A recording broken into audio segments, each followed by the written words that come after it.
Good morning, everybody. I'm Gwendolyn Sterk of Sterk Family Law, and I have the privilege to have with me my friend, Becki Hackett. Hi, Becki. Hi there, Gwen.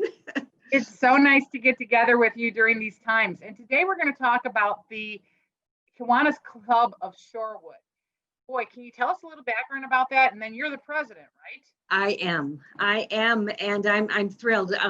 Kiwanis Club of Shorewood started 15 years ago, and when I first, they first came to visit me and said, would you like to join the Kiwanis? I'm like, I thought it was a men's organization because my dad had been in Kiwanis, for years and years and years and years. And he always did so many service organizations, service projects and things. And I said, I didn't know it was for women, but our organization over here in Shorewood is primarily ladies. All of us are working. It's not retired.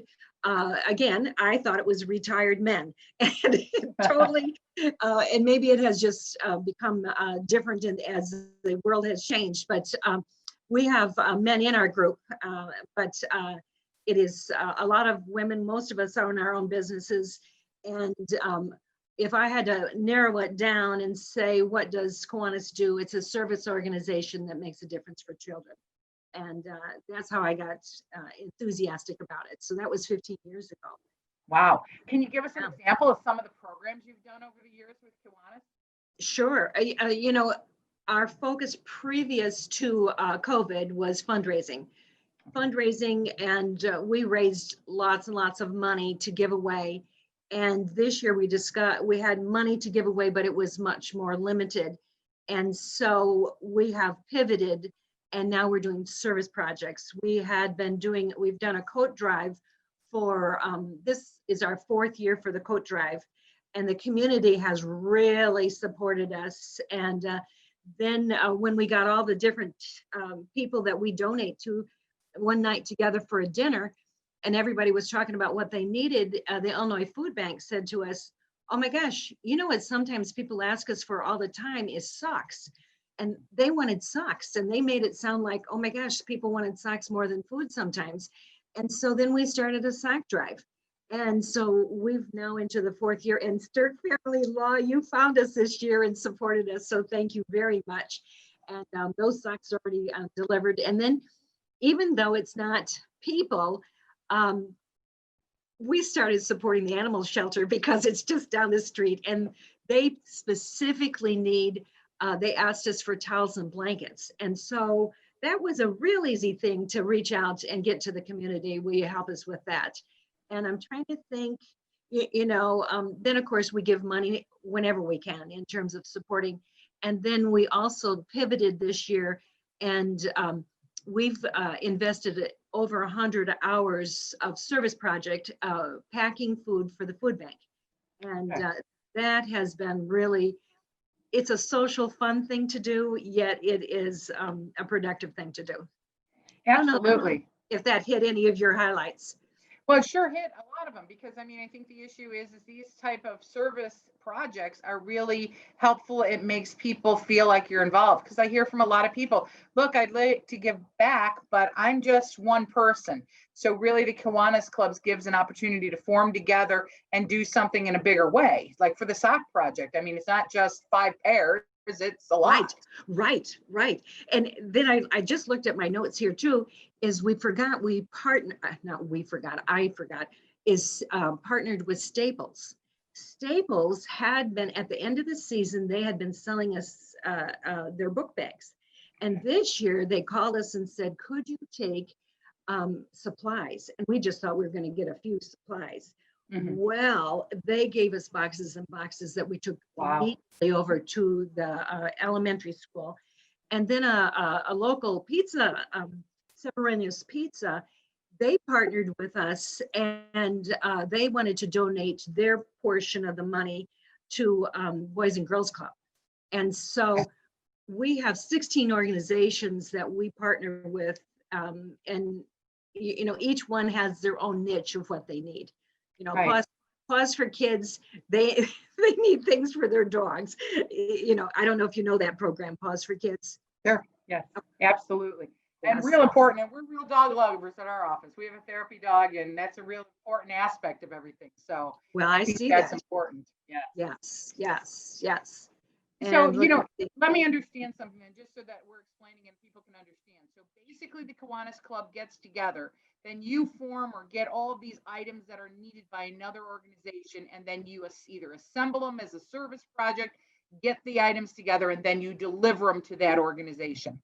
correct. That's what we're doing right now, just because it's what we can do. Right. You know, we haven't figured out a online fundraising idea. So if anybody in the community has an idea how to help us, we would be glad to continue, doing that, because everybody also needs funds. And that's the cool part about Kiwanis International, is we get to be our own local club and decide what activities and things that we want to get excited about and support. And as we get new members, we get new ideas. Everybody comes with an idea of something that we could do, or a way that we could partner. And so that has been really fun. May I also mention that we have a free membership. If anyone is interested, a free membership that you have to sign up by the end of December. It is from Kiwanis International. It's not each club, but it is free for a year. So 2021. So it'd go through till next October. And it could be a corporate membership, or it could be an individual membership, because we have corporate and individual. Sure, and that's a real easy way, because then you're really joining free of charge, and really 100% of whatever you're doing is going back into the community. So if you're running a sock drive at your local business, that might be a small business, but you give it to then the Kiwanis, and you guys are delivering it to who has that need at that time. Right. And what we found is a lot of the community people who are not even members have raised their hand and said, can I help? Doc Motorworks is a car repair place. He put on his sign out in the front that he's taking coat donations. Sure. And people just have cruised in, and it's brought business to him. So when people think, oh, I'm doing this for the Kiwanis, they end up getting back also, which is such a cool feeling. But isn't that life? I mean, you get back what you give almost sevenfold. There's some references to that. And I think that that's really the truth. And in this day and age, I have found the spirit of sharing to be increasing. I think that in our local community here where I am, I notice on the pages for the town, if one family says, I lost my job because of COVID, here's all the families saying, what can we do to help you? Can we give you food? Can we do X, Y, or Z? So I think the spirit of people going through this very traumatic change in our lives has really rendered, and the good in people can come out, and it's a great way to render that service back to the community. So if you wanted to get involved, you're going to do that membership, and they don't even know where to start. So is there a local page, a Facebook page? How do people get to know about your organization, Becki? I don't have my card right in front of me, but well, what should I do? Well, what we'll do is we will post it. So if you Okay. don't have it in front of you, Kelly will share it as part of this video, and we'll have that contact information. So if you're listening today and you're hearing, oh, well, either individually or corporately, I want to get involved with the Kiwanis in the next year, I'm going to take that free membership. You can run drives at your office. You can get food together. You could have a service afternoon for your own staff. And while you're at the office, maybe a service, go over to serve and assemble food packages. There's so many opportunities that are there. They don't have to be significantly costly. There are things that we can all do, some of the simple things. You had that sock drive, and I have a funny story about it. My husband has big feet. So he said to me, I have so many new packages of socks that I would use one pair and I would leave them in the bottom of my drawer. So he comes downstairs and he's like, here's my socks. And I said, well, honey, don't give them your used socks. He goes, they're not. I never wore them. So just something simple like that, that's sitting in your drawer that you haven't used. It's just an example of what you can do. So here, from my perspective, my house is getting cleaned and the drawers are getting cleaned. So I'm thrilled. And yet at the same time, somebody in our community really needs socks, right? It's winter. This is something that's a necessity. Yes, yes. And the other thing is we have so many people we have partnered with. My own husband just did some, changing out of the closet.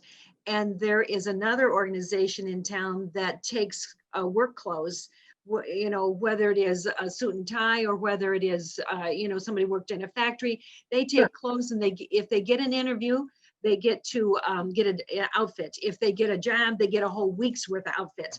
Right. And so, again, we just pass the word and facilitate, pick up and take.